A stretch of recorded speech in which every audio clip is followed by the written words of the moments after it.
You know what really makes us mad? Is wasting money on CDs with only one or two good songs. Yeah. Tell them about punk.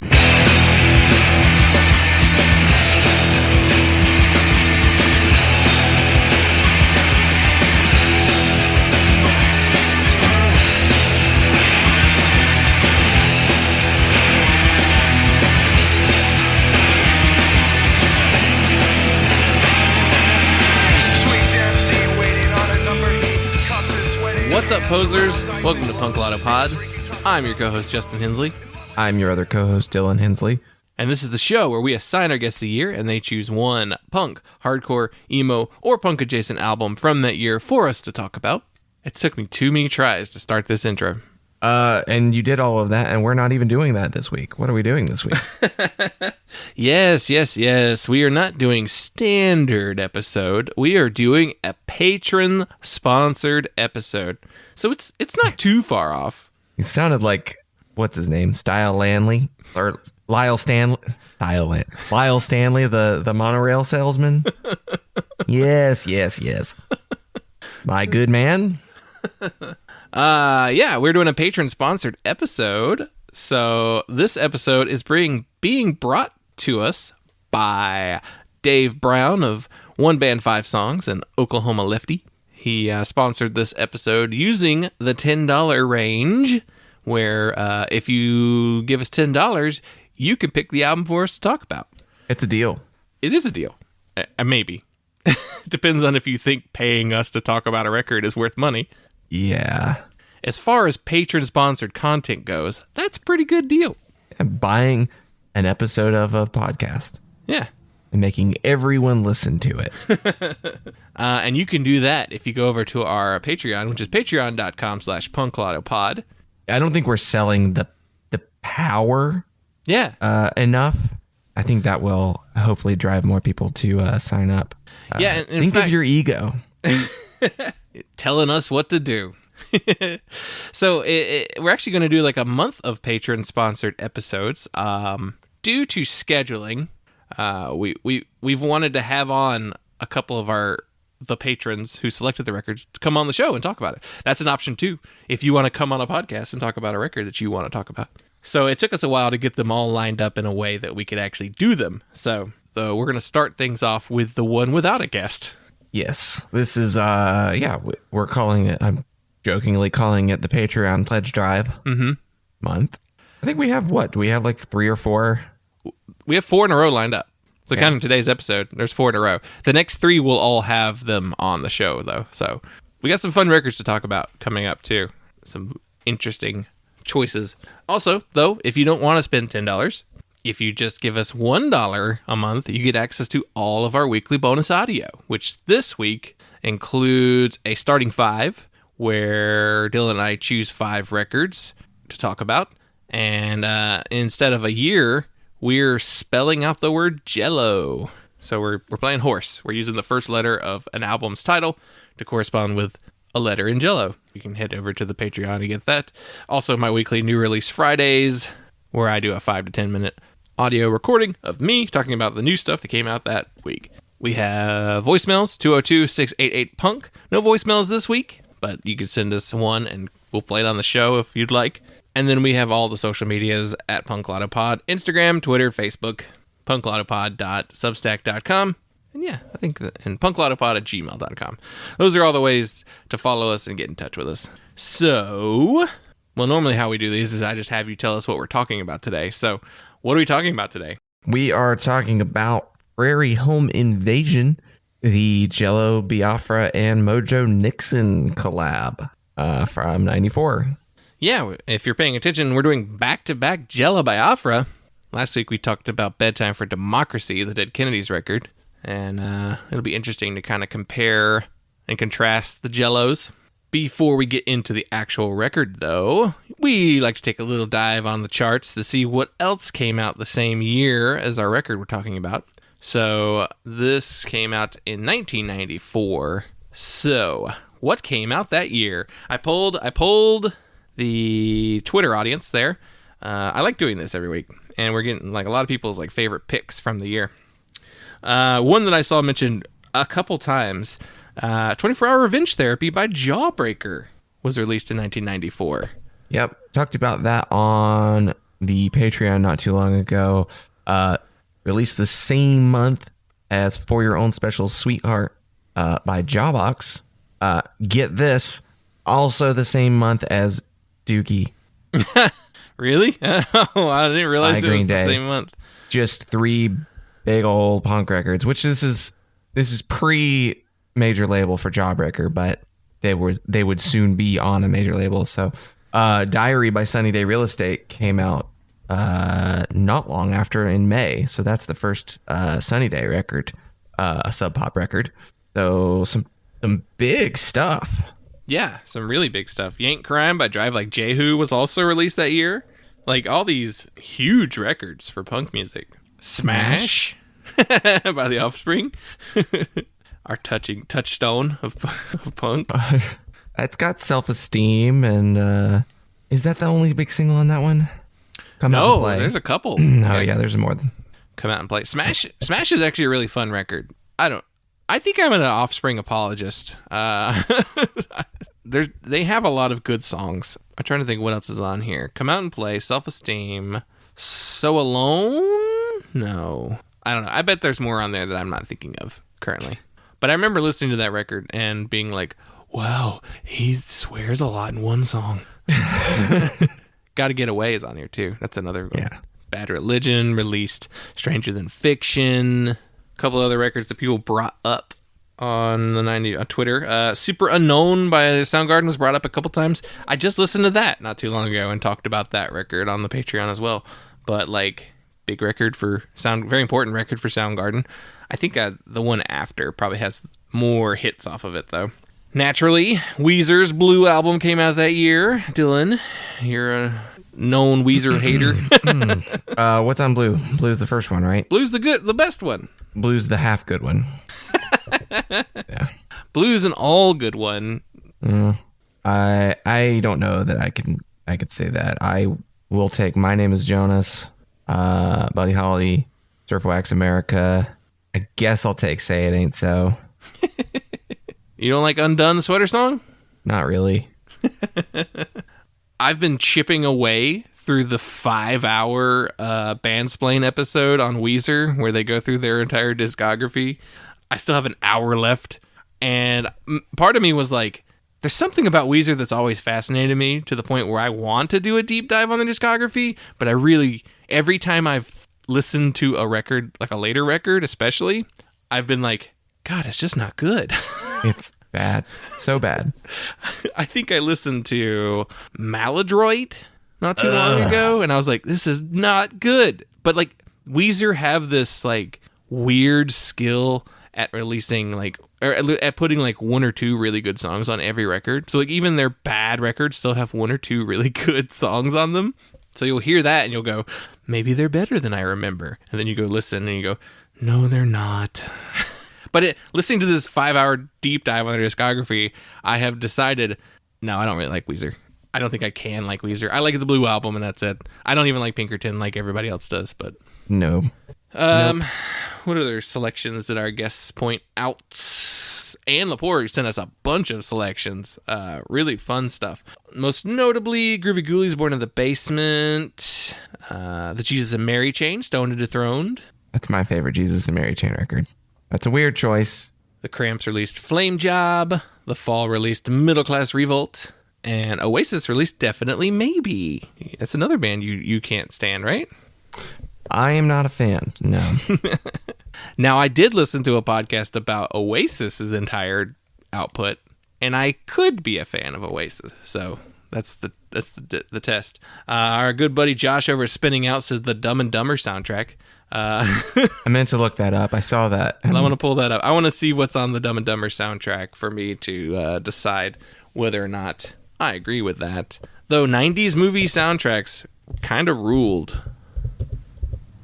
Okay, the original soundtrack includes Crash Test Dummies, Dead-Eye Dick, Echo Belly, Pete Droge, The Primitives, Willie Wineblood, What Primitives? Bigelow Ants, Crash, the 95 mix. Yeah, Crash rules. They got Hurdy Gurdy Man by Butthole Surfers on here. This is not actually a very good soundtrack. D-Light doing You Sexy Thing? Yeah. The Bear Song by Green Jelly. And Get Ready by the Proclaimers. You know, it's funny. I'd never watched Dumb and Dumber until I was in my late 20s. So I did not grow up with this movie. And the one takeaway from that movie was, okay, yeah, I get it. I get why people liked this as much as they did in the 90s. And it became kind of this thing that they stuck with them their whole lives. Seeing it as an adult for the first time, it doesn't really resonate the same way. But that is where I heard the Primitives crash for the first time. So it's worth it for me just to have gotten that song out of Yeah, there's funny moments, but overall it's not. You didn't watch it at the right age. It's never going to do anything for you. I remember watching like the first third of the movie at our friend's house one time, and then like I had to leave. I didn't get to watch the rest of it. Also, a couple other 94 records. Sam I Am's Clumsy came out that year. Love Clumsy. Clumsy's so good. Our friend who has been calling us recently is calling specifically because we talked trash about the 1994 Madball record, Set It Off. Yeah. That's funny. Nobody in our 94 lists, like in our Twitter, have mentioned that record though. It's very funny. That makes sense. Yeah, for our followers. Avail released Dixie. That's a fun record, though probably wouldn't call a record Dixie now. But and Leatherface released The Last, which I think just became available on Spotify. Yeah, I think those are all some pretty big, important records worth talking about there. Okay, so before we get into the record that we are talking about today, our good friend Dave and patron who sponsored this episode sent us a little audio explaining why he selected this record for us to talk about. So let's hear it from Dave. Hey, what's up, Bozers? So this is Dave Brown jumping in on this Patreon pod that I asked you guys to do. So I'm sure you're wondering, why in the world would I ask y'all to do a Jello Biafra Mojo Nixon record? Well, a couple reasons. One, I wanted to have you do something that is not one of my favorite albums of all time, because I thought it could have a good conversation. I thought you guys could really, dig into this, especially Dylan. I know you were down with a lot of country music, and this is definitely a country album. And in fact, I know Jello Biafra had said in an interview he had never been able to write a country song until he did this album with Mojo Nixon. But this album is also freaking awesome. Mojo Nixon just rules. I first heard of Mojo Nixon thanks to a friend of mine from high school named Jason. And Jason also introduced me to this album. He was a friend of both of myself and Emily, my wife. And I just remember hearing this for the first time. And the thing about this record, it is very much of 1994 when it came out. As with a lot of Jello Biafra stuff, it is super of its time. I think this record benefits from the fact that it's not as overtly political as pretty much everything else that Jello Biafra has ever done. But there's definitely a song like Buy My Snake Oil, which is so very early to mid-90s, it kind of hurts. There's essentially a Henry Rollins reference in it. It's hilarious. And one thing I didn't even realize until doing a little bit of research on this is how much of this record is actually covers. But that's okay, because it's so good. Where Are We Gonna Work When the Trees Are Gone is such a just banger of a song. I mean, Are You Drink With Me, Jesus is just amazing. I really like the Mojo Nixon songs on here. That one and what was the other one? Let's Go Burn Old Nashville Down, I think is tremendous. There is, let's see, Love Me, I'm a Liberal, I think is hilarious and pretty spot on, especially for 90s liberals. There's some stuff on here that I don't like. The song Mascot Mania, though, I will say I do like, but it is definitely a song you could not record now, even though the point still stands, I think, in so many ways. The one song that's on this record that kind of bugs me, but I still musically adore is Will the Fetus Be Aborted? Now, obviously, it's kind of a gross topic, and you never want to get into the A topic. The A topic is just, it's toxic no matter which way you try to discuss it. But what I love about the song is the music. And if this would just been a cover of Will the Circle Be Unbroken, it would have been incredible. The way the piano hits, it's just, this thing slaps, and they play it so hard. I love it. So I was recently, thinking about this record, listened to it, and I was like, hey, I wonder what Justin and Dylan would think. And there you go. Hence the Patreon pick for Prairie Home Invasion by Mojo Nixon and Jello Biafra. So what do you think, guys? As always, love the show. Be safe out there. It's snowing where I am right now. So take care. All right. Thank you, Dave, for giving a little bit of behind the scenes on why you've selected this album. So, yeah, we are talking about Prairie Home Invasion by Jello Biafra and Mojo Nixon.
So, released March 24th, 1994 on Alternative Tentacles. Was this one of your records, Dylan? Weirdly, I don't think this one showed up. I don't think I put it on my list. I don't know how I missed it. Well, we are coming really up... funny that I'm doing it in the proper month. Yeah, it is. We're coming up on the 28th anniversary of this album this month, so very funny timing on this one. And the person on this record is Jello Biafra on vocals. Did we ever figure out if is it Biafra or Biafra? Because I've heard both. It's Biafra. Yeah. Biafra is the British way of saying it. Oh yeah. I think. Makes sense. Mojo Nixon on banjo, harmonica, tambourine, vocals, and guitar. And the record also features a billion collaborators. So Mojo Nixon had his band, which is Mojo Nixon and the Toad Lickers. I believe this record features a majority of that band, the Toad Lickers, on there. There are a lot of people on here, like playing every instrument you could in country music. So I did pick out a couple of the notable names, though. Notable because of who they worked with. So I'll go through those people. Danny Barnes plays dobro and guitar on this record, and he has appeared on albums by Robert Earl Keen, Dave Matthews Band, Bill Frisell, and Herbie Hancock. Ted Roddy plays harmonica on this record, who has played on Dave Alvin of the Flesh Eaters and the Blasters solo records. Champ Hood played fiddle on here, and he has played with Lyle Lovett. Marty Muse plays pedal steel guitar, and he has played with Dwight Yoakam, Robert Earl Keen, and Reckless Kelly. Evan Johns plays guitar on here, who has also played with Nico Case. And Pete Gordon plays keys, organ, accordion, and he has played with Mojo Nixon the majority of the time, as well as on a Dead Milkman record. And the record also features Amy Boone on backing vocals, on specifically Will the Fetus Be Aborted. She is the lead singer of the Delines. And her sister's on here as well in backing vocals, Deborah Kelly, and she has provided vocals on a couple Richmond Fontaine records, which the Delines feature 3 members of Richmond Fontaine. So it's a fun little Richmond Fontaine Delines connection on this record. But lots of other people on here playing just about every instrument you could. and it's produced by Marshall Lawless, who has worked on every post-Dead Kennedys Jello record, which makes me think it's just Jello, and Tri-State Kill Spree Johnson, who has no other credits, and I assume that's just Mojo Nixon. Okay, so let's do the usual. What is your experience with Jello Biafra and Mojo Nixon prior to this episode? Oh, man. I guess most of my thoughts are discussed in terms of the Dead Kennedys and their importance to me on the episode we did last week. So if you want to hear that, go listen to that episode, because we spend a good chunk of time talking about kind of what the Dead Kennedys mean. So I'll say more about my impression of Jello Biafra's post Dead Kennedys career. I think that a lot of his records, the collaborations that he's done with assorted bands, and what I've heard of them, have a lot to do with why I have lost some interest in the Dead Kennedys. And I mean, there's like only so many Dead Kennedys records, and just overplay is bound to happen. But I've heard different things from different periods of his career over the last 30 plus years of collaborations as a solo artist that have not really compelled me to really spend much time with his solo records. I'm aware of pretty much all of them. Like, I could probably rattle off almost all of the artists that he's worked with, but they're also artists that I'm not interested in very much on their own either. So there's not even like that side of it to kind of pull me into checking out most of those records. But I think that my impression of Jello Biafra as a person, as an artist, and definitely as like a politically outspoken figure in punk has grown more positive in the last few years, and kind of coming to like the realization, something that we kind of talked about on the last episode, of being like, he, as outlandish as he seemed, he's been more right than wrong. Which has been something that I've kind of, a conclusion I've been coming to. And I think that that's supported by a lot of this record. Mojo Nixon, I really don't know much about, which he's a North Carolina psychobilly country artist. He has a radio show on Willie Nelson's Sirius radio station, I think. But other than that, I have never listened to a Mojo Nixon record. I really have no strong opinions on him. Yeah, I'll start with Mojo Nixon. Yeah, same. I don't really have any like experience with any of his other records. Like, I've never really listened to anything else he's ever done. I'd be curious to check out some of that stuff, but I also think a lot of it was released on the Enigma Records catalog, and that catalog is one of those lost catalogs. Like, a lot of bands, their stuff's just not available for people to get a hold of anymore. So I don't really know where to go with his stuff. He did a lot of records with someone called Skid Roper, and I think he had like he was on MTV a bunch in the 80s, but also got in trouble for some of the stuff he did. He did a lot of parodies or like songs about pop stars, and then they wouldn't like play some of his songs because like, no, we can't make fun of that artist. And so he got mad and quit working with MTV a lot, which is just funny because if what I can tell from his personality is, why was he on MTV in the first place? It was, yeah, it's MTV. It was MTV being like, let's get these weirdos, and then being mad that they're weird. Yeah, I think that's what it was. So I was thinking back on like my first experience with this record in particular, and I remember listening to this album in college, and I remember being very entertained by the idea of Jello Biafra is doing country music, and then like couldn't really get past the idea of it being a novelty, so like it never entered a regular rotation. It'd be one of those things where I was just like, hey, have you heard this? To like other people who are familiar with the Dead Kennedys. It just became like a, look at this, sideshow almost for me. I was like, yep, they're doing Dead Kennedys basically with country music. And so like, yeah. And plus I also was in a Christian college, where songs like "Will the Fetus Be Aborted" be kind of a touchy subject. Raise some eyebrows. I do remember being being one of like the few pro-abortion students on campus and getting into some. I don't think I got into too many heated arguments with anybody, but like there being arguments about it around, and I just you just didn't really bring it up that much. I know I'm not going to change your mind, and I know you're not going to change my mind. Yeah. So let's not talk about it. Yeah. I do remember I took a class though where like it was just a New Testament class, but for some reason the teacher also was like, and the second half of all of our classes are on these hot button issues. And this is 2005, 2006. So like this is where culture wars are really taking off.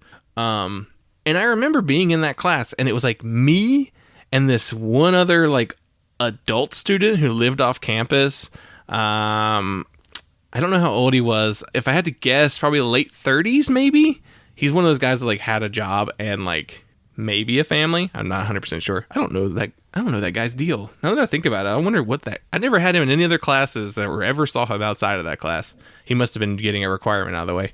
But I remember it was me and that guy basically against like the rest of the class on whatever hot topic issue we were discussing that day.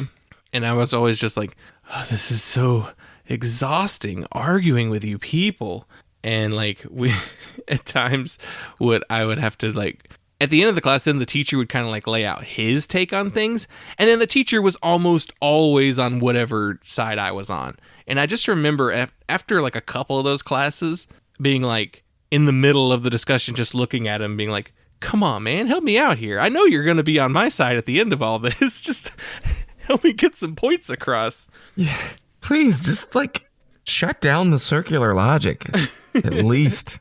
Just referee. I do remember the person that I really argued a lot with in that class wound up being like an atheist, like super liberal later. So college does things to people. But back to Jello.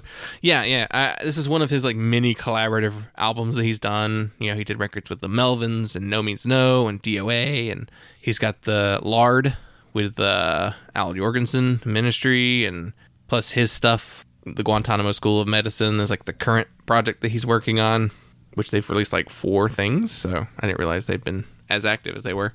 I remember this being kind of like the most well-known and the most discussed thing in the post-Dead Kennedys Jello catalog, outside of like his spoken word stuff. That's probably what he's most known for. I don't know, did I ever listen to any?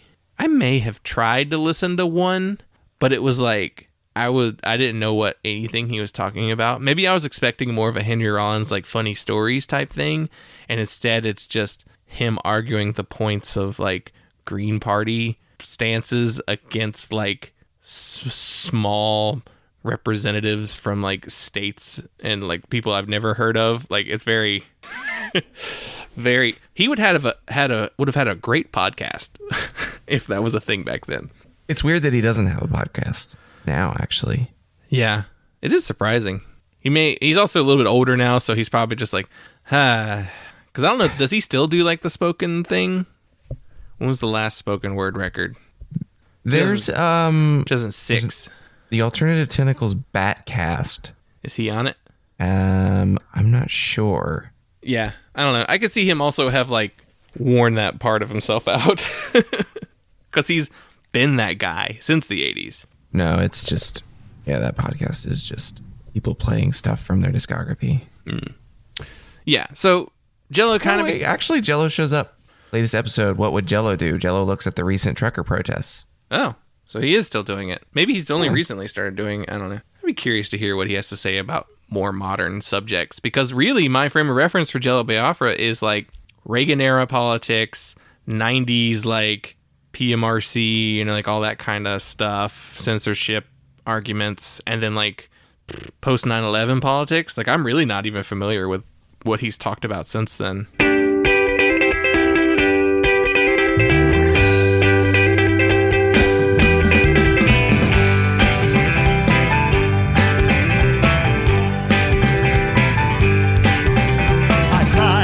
Shot John Lennon, tears ran down my spine, and I cried when I saw JFK, as though I lost a father of mine. But Malcolm X and I see had it coming.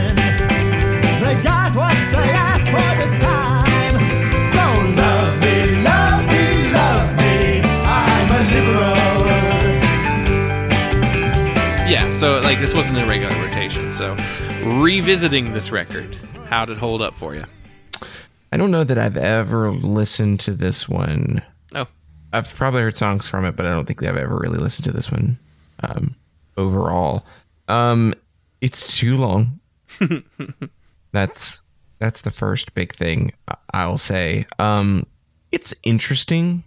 I don't know that it, ultimately for me, I don't know that it ever gets past kind of what you described as the sideshow element of it.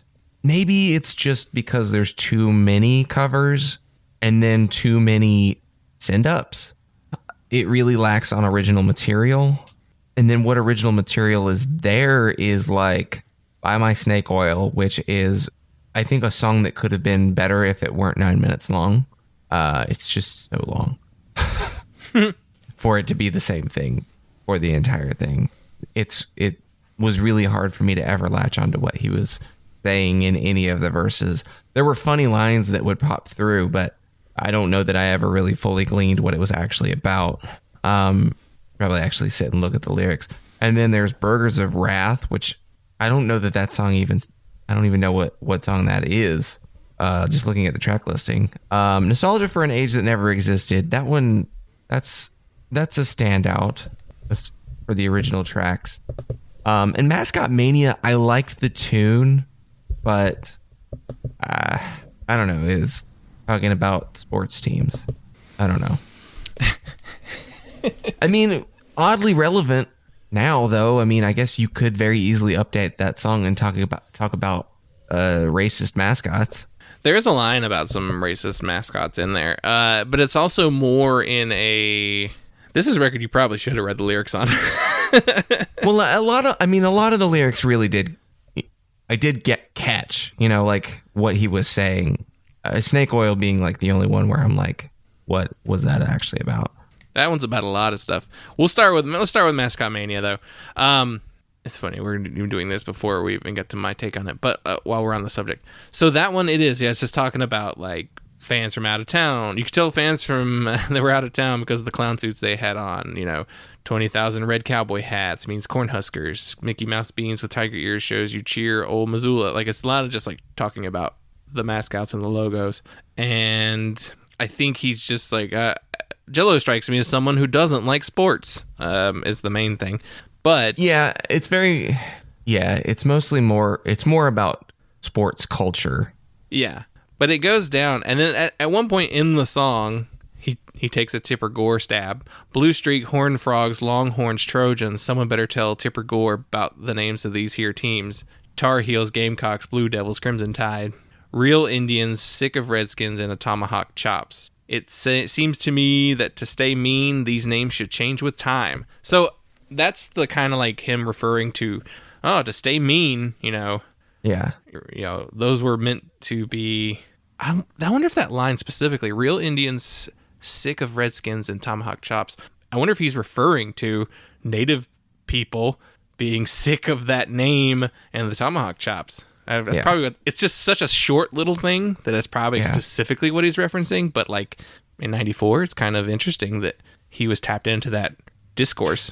I mean, that makes sense. 90s liberal politics were heavy on political correctness. So yeah, but then like the song goes on to say things like these names should change with time. So it should be the New York Muggers, Detroit Murders, Chicago Mob, like basically like that kind of. And he just goes down a huge long list. Miami Drugs, New Jersey Dumps, Take on the Denver Smog. Like my favorite line in this song, it's early on, and he's talking about I crossed the street in San Francisco when a chump comes out of a bar yelling 40 fucking Niners, man, with his golden red jacket on. I really like the way he delivers that line. Yeah. So yeah. I guess I see what Dave was saying. Like he probably couldn't do this song this way now. I don't know. I think if you wrote it now, he would approach it in the the racist named approach, and probably I'd be curious to see what he probably would have had some comments about kneeling. Very interesting. Yeah. I would say him. I could see him working in something about the shut up and play. Yeah. Conservative attitude. Yeah, I think if he were to write a new song about sports, it would not even be about the mascots anymore. Like, it would be about a completely different set of just mainly racism and football is probably the main topic he would cover. It's funny. Now it's kind of like, well, Jello could revisit topics now and have like completely different takes on them, which is funny. Not even like so different too that it's like a different thing entirely, but yeah, not like he would even be reversing his political views. Yeah, he would just be referring to whatever is being modifying them. The topic is currently. Before we get too far away, my guess is I think I enjoyed this more than you revisiting it. Yeah, I don't know that it ever really like kicks out of that novelty lane. I think the covers may be the thing. There's 4 original tracks on the record and a lot of covers and then 2 like reworked songs. The covers though make sense for the type of covers. Like some of them are the novelty country songs like Atomic Power and what's the other one? Atomic Power is a great song and they do a good version of it. It's definitely one of the standouts on this record. And Plastic Jesus, like those would be like the kind of novelty older songs. But then they take these like protest songs, like Where Are We Gonna Work When the Trees Are Gone, which is a Daryl Cherney cover, and he was an environmental activist / musician who's like run for office multiple times. And then the Phil Ochs cover of Love Me, I'm a Liberal, which that was like a 60s song. We're talking about liberals in the 60s, and a lot of that still held up. Billy Bragg played that song too at one point and talked about it and was like, yeah, the references are a little dated, but the overall intent of the song is still very accurate. And like, yeah, Love Me, I'm a Liberal feels like they wrote it almost, but no, it goes back to the 60s, I think. What about the reworked songs? Yeah, they're interesting. It's funny that Hamlet Chicken Plant Disaster, which is to the tune of Nebraska, by Bruce Springsteen. Did you catch that while you were listening? Oh yeah. I mean, which that song itself is kind of a reworking of the tune of Will the Circle Be Unbroken anyway. It's almost the same exact melody, but there's little differences. Nebraska being significantly the biggest difference being that it's a minor key song, but yeah, it's an interesting song because Mojo Nixon, it's Hamlet Chicken Plant Disaster is pretty much a Mojo Nixon song. He sings it, wrote it. It's interesting because he's talking about a real thing that happened. There was a plant fire in Hamlet, North Carolina. So it's kind of in the vein of some of the protest songs that are on here. I wish that it had been an original tune though, because I don't think that Nebraska was like enough of a standard to riff on and rework. And I feel like as far as if you're doing a kind of minor key corrupted version of Will the Circle Be Unbroken, the song Nebraska by Bruce Springsteen is about John Starkweather. So it's already like a dark version of Will the Circle Be Unbroken, kind of. So it's weird to then rework that into a protest song, not even necessarily a protest song, but just kind of like talking about a forgotten piece of history that people should have protested, or people did protest, but you know. Yeah, the Hamlet Chicken Plant Disaster, I didn't know anything about that, and I went and read what it was about, and I was like, this happened in 1991. Oh, okay. So that was more recent. I thought it was in the 80s. No, yeah, it was like within 3 years of the song, being released. And I knew nothing about that. Did you know anything about it? And no. We're from the state, and we don't know anything about it. It's very weird. Yeah, that incident resulted in a lot of new safety laws in North Carolina, increased personnel for the state inspectors, and new whistleblower protections, because that was I think a preventable incident. Yeah, because like fire exits were blocked, and doors were locked, and like more people could have made it out. Right, and they said most everyone who died from smoke inhalation. So blocking exits, fire exits, I guess, became a bigger law in the state after that happened. Which, you know, I work in a warehouse, so I very easily could see how that could happen through, like, negligence. I could imagine, like, my warehouse very easily, somebody just blocked off, you know, fire exits. Just because of, like, the way they move freight around my warehouse. I could imagine a scenario, but luckily my company is, you know, a major corporation and they're, like, fully aware of that type of stuff. So they're not going to have that big of a problem with that kind of stuff. But I get it. And also then, like, that company too was also the Imperial Food Distributors or something like that. Had incidents similar in the past before this disaster. But yeah, like 1991, I was 5 or 6, depending on what month it happened in. And it's like, I don't know anything about that. I mean, maybe if I asked my parents about it, they would be like, oh yeah, I remember that. They might. It would have been a news story, but it wasn't. The legacy of that fire, it's really not talked about. It's really overlooked. I think that, like, safety standards in the state have increased along federal lines. I bet the reason why it's not really talked about or brought up is because North Carolina is very much a red state. So safety precautions are big government. So, you know, we don't want to talk about that stuff, you know. It's pro-union. It's not a talking point that the Conservative Party likes to bring up, even though they benefit from it.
Will the Fetus Be Aborted was probably, like, the biggest song on the record, the most well-known. It was, like, released on, like, a CD single. So, like, even they were like, this is the one. It's the one. I mean, if you're going to do Will the Circle Be Unbroken about abortion, like, that's the single. Even before you record it, you just, like, come up with that idea. It's like, that's the single. Yeah. Yeah, and then just, like, revisiting the lyrics of this song, I was just like, very still an issue is talked about a lot. Oh, yeah, if you're in a state that has similar Texas abortion bans going around in their Senate, maybe call your representatives and try and get that shit killed. Some awful stuff is getting passed in these red-lined states here. Yep. And then Let's Burn Old Nashville Down. It's a reworking of Old Joe Clark. Yeah. I don't know that one. Just talking about how Nashville has been commercialized and ultra mainstreamed. It's a fun one. It's probably one of the more fun ones on here. Yeah, I mean, I don't know.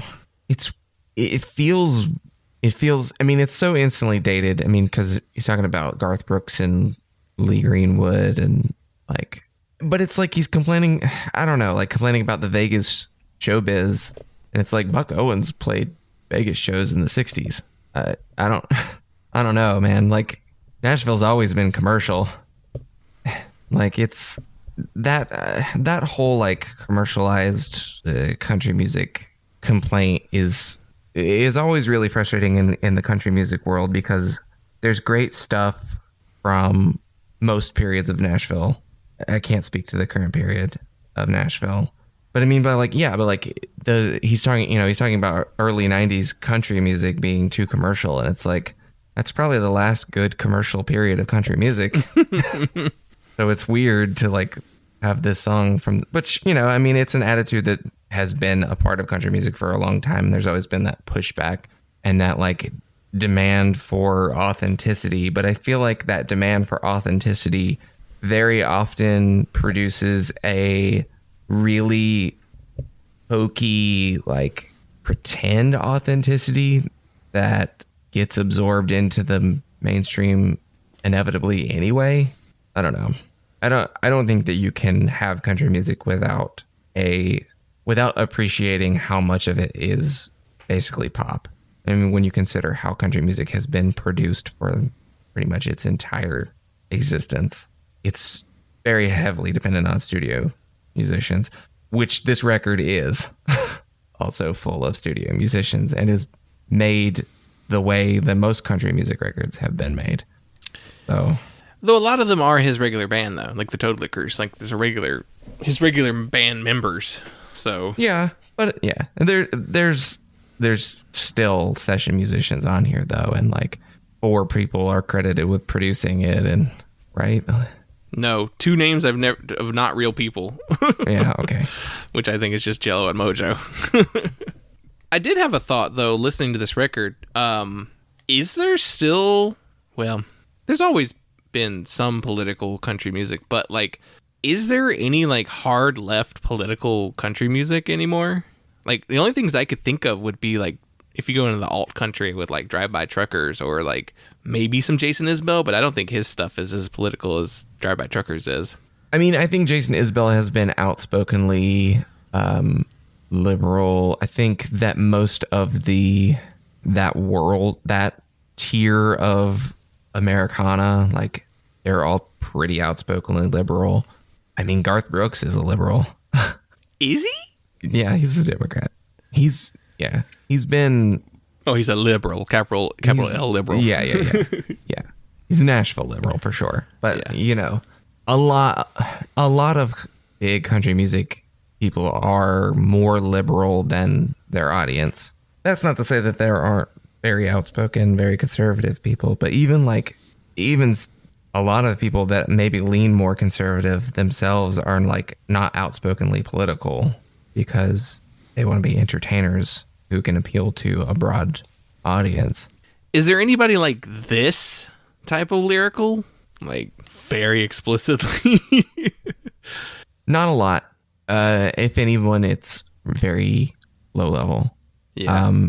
I can't think of anyone who's doing like, which it would make sense to do, but I don't see anyone who's doing any like pro-union, like Bernie style leftist country songs, which someone should be doing that. Like there's absolutely a market for that. But yeah, listening to this record though, it did make me want something else in this vein, this type of lyrical content, this political, environmental. I mean, I guess you got Neil Young still doing his thing, but yeah. I'm thinking more, I feel like any time that I have heard anything that's like political or socially or environmentally conscious, it's all written in a way that's artistical or more poetry, more hidden in their like wordplay. Like I want like... Oh yeah, there's no Johnny Paychecks out there standing on picket lines saying take this job and shove it. No. Yeah. Nobody I can think of. Like I know there's very left-leaning country and folk musicians, but yeah, I guess just the way they write their songs. Like Drive-By Truckers are probably the most like that I can think of. And a lot of that talks about like inter-family kind of like more relationships and your neighbors and stuff like that. Yeah, it's very interesting. There's not who's doing that. I mean, but honestly in punk music, it's what hardcore bands are doing that. That's it. I mean, I know there are other political punk bands still, but like I don't know. It doesn't seem like that whole thing where everybody was like, well, when Trump got elected, that people were like, well, at least punk music's going to get good again. And then, like, we never really had that, except for maybe in hardcore. But even then, I don't know. Yeah, there was like, did we get a Jello record in that period of time? I think we did. In 2020. he released a record. And then 2013 was the one before that. So no records except for the election year. And that record was called Tea Party Revenge Porn. So he was attacking the Tea Party in 2020, a thing that wasn't a thing. Yeah, I don't know. I just listening to this, I was just like, I want something real political. I want something that's like, I don't know. I want it. And nobody's doing it. Or nobody well-known is doing it. Musically, what do you think? Does this record work? Jello sounds jello-y as ever. He's wobbly and jello-y. Mm-hmm. Jello sounding. He sounds like his name. He doesn't, but it works with the music surprisingly well. I mean, it kind of helps that he's paired with someone who also has a voice. Like, the Mojo Nixon voice is not like a pleasant singing voice. He's doing a Jello Biafra, just not a Jello Biafra. You know what I mean? Yeah. It's two very character voices. The music is well played. His band is really good. The session musicians on here are pretty good. I don't know. I think there's songs on here that I might pick out that would be something I would revisit, but overall, I don't know if the record holds up for me. Yeah, I think it works. I think, the combination of Mojo Nixon's voice with Jello's voice makes it. Mojo has a little bit of that novelty feel in his own right, but also like the type of music he played, like there's a lot of musicians like that, like your Unknown Hensons and your like Southern Culture on the Skids, and I'm naming all North Carolina musicians apparently. Why do we have so many of those jokey rockabilly country artists? Because they were doing a thing. Yeah, but why North Carolina have so many of them? Because it's Chapel Hill, Durham. I don't know where Henson comes from, but smart. Who cares about him? Well, yeah, he had revealed his racism. So, and like even Reverend Horton Heat's not like jokey voice guy. You know, his stands on its own a little better. Yeah, I don't know. But I was gonna say though, if listening to this, I was like, why didn't Jello do more of this? Like, I feel like he could have done another record in this style. Maybe not with Mojo, but with like somebody else, and it could have worked too. I don't know. I like him in this lane. I don't care about his Melvins or DOA record. You know, I don't really care about Lard because I just don't really care about industrial. And Bedtime or the Guantanamo School of Medicine. A little bit I heard about from them. I didn't really enjoy either. I don't know. I feel like he could do something else like this and it would work really well. But I don't know. I don't know who he would do it with now, though. I guess that's the problem. Because Mojo retired from music. He just does the radio stuff now. Yeah. Yeah. Ultimately, the record's probably too long and features too many covers. And that probably hinders it a little bit. But I enjoyed listening to it, which I don't necessarily think you did. Will, any final thoughts on this album? Any reference? No. The Prairie Home Companion reference in the title there? Yeah, unfortunate. Yeah. Yeah. The Wikipedia says it's a play on Prairie Home Companion and Ice-T's album Home Invasion. Yeah.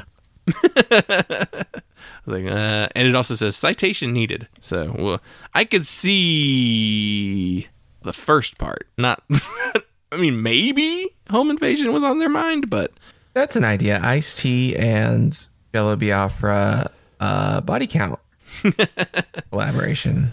Too bad Body Count's released albums recently, and they're not good. No.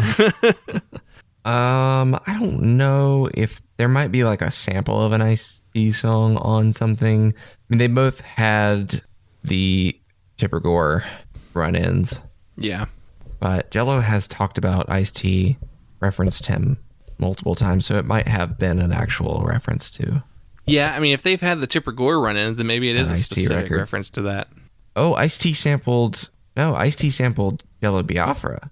Message from our sponsor from Jello's first spoken word is sampled by Ice-T for the opening of his album, The Iceberg, Freedom of Speech. So maybe there is a little bit maybe there was a specific reference to an Ice-T record. Huh. I mean, that Ice-T record came out in 93, and this album came out in 94. So maybe it is actually there. Huh. That's funny. Yeah. Prairie Home Companion reference there. They tried to continue that show without him, and then it got canceled in 2020. They even changed the name of it. Didn't work. Yeah, it was who took over as the host? Wasn't it like the Nickel Creek guy or something? I don't know. I don't know who it was. I think it became Sue much Scott, more focused on the music. Tim Russell, Fred Newman. Maybe not. Yeah, don't know. It's okay. It wasn't a good show to begin with. Really didn't need to be on the radio for 40 years. Riders in the Sky was better. Yeah. All right. Well, thank you, Dave, so much for picking this record for us to talk about. Interesting. Yeah, I mean, I had fun thinking about it, and there's moments that I enjoy. I don't think it was like, oh, I hated it. I do feel that my gamble of splitting it across 2 days was a mistake. Because I was like I didn't finish it on my way to work, and then I was leaving work, and I'm like, I don't want to listen to this at 11 o'clock at night. I'll finish it tomorrow morning. And I should have just finished it. Well, I think splitting it in general wasn't a great idea. I listened to it in one sitting, and that's why your results may vary depending on how you take it. It's just long. It's funny because the Wikipedia says it's 62 minutes long, but the Spotify says it's 54 minutes long, and it's not missing anything. All of the tracks are there, so I don't know why somebody just added up their numbers wrong or something. I wonder if there was maybe there's a hidden track originally. Yeah, that isn't on that Spotify. Would make sense. But I think that'll do it. Dave did ask me which version of Jello we liked better. Which version of Dead Kennedy's Jello? I guess maybe just even between the two records. Jello. Yeah, Dead Kennedy's I think so. Jello. Though I think I definitely line up with him more now than I did when I was younger, which I think I discovered that last week doing the Dead Kennedys episode. But yeah, I'm kind of wanting to see what he's been saying recently, just to hear what he's on, or if he's just still the same old Jello. My guess is he's still the same person, and still his arguments are probably consistent. I think like the kinds of things that he was saying in the 80s and 90s, like I think I have had a false impression of him that he had kind of devolved into a generically liberal talking head Bill Maher type. Wow, I don't know where you would have got that, because I don't think that at all. I don't know.